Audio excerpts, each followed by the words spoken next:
The Sims games take place in a multiverse. In The Sims 1, we meet the Goths and the Pleasants. The Sims 2 takes place 25 years later with the focus on the second and third generation family members. The Sims 3, however, jumps back 25 years prior to The Sims 1. Mortimer and Bella Goth are children, Daniel and Mary Sue are newlyweds, and their twin daughters Angela and Lilith are not born yet. But in The Sims 4, Mortimer Goth is an adult and his wife Bella is a young adult. You might think no big deal, maybe Mortimer was closer to a teen than Bella, so the game must take place between Sims 1 and 2. Nope, Angela and Lilith are also introduced in The Sims 4 as young adults. This doesn't make any sense since they were introduced in The Sims 2 as children. Also, Cassandra Goth was a child in The Sims 1 and a teen in The Sims 4. It's impossible for The Sims 4 to take place anywhere in this timeline, so it must take place in an alternate one. And this is all possible due to the time machines added in Sims 3. Sims 1 and Sims 2 have no such technology despite taking place after The Sims 3. Because of the time machines, The Sims 3 branched off from the original Sims storyline, creating a multiverse. Tell me what you think in the comments below.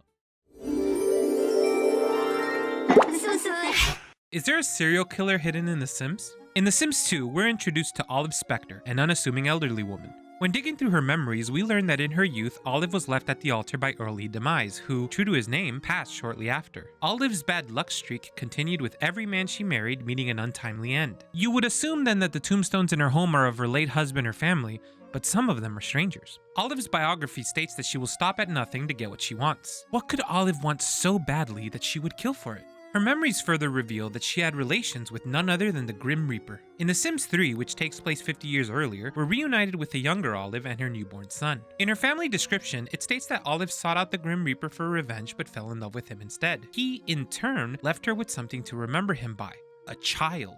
Perhaps Olive didn't kill her husbands, at first.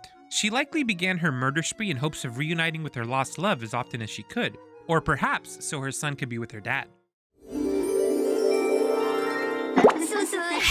What really happened with Bella Goth? The Sims 1 introduced us to the Goth family, but by The Sims 2, after an unpleasant confrontation with local womanizer Don Lothario, Bella Goth was never seen again.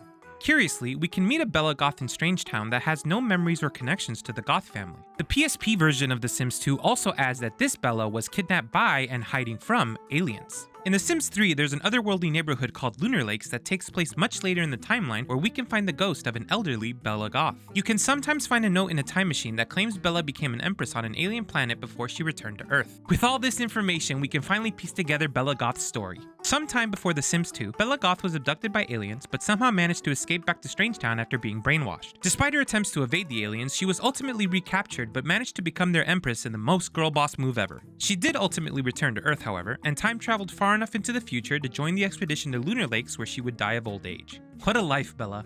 What a life. Please like, follow, and subscribe for more videos. What unfortunate fate befell the Triku family? In The Sims 2 Nightlife, we meet the Triku family, a 3-generation family that resides in the House of Fallen Trees. What makes this family so unique is that every one of its members is dead. Within the mansion, we can find the ghosts of the elders John and Jennifer, along with their 2 adult children Kiernan and Korna, and their wives Nelisset and Genel. Sadly, we also find the ghosts of Gavadan and Frickarith, the family's youngest members. Every member of the Triku family died of starvation as seen by their blue hue. The teens, however, are red, indicating they died in a fire.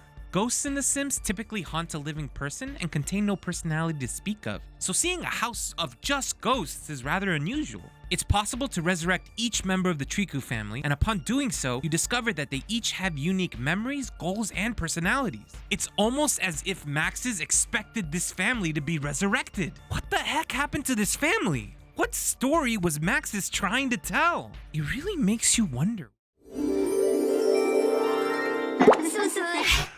Who the heck is Lolita Goth?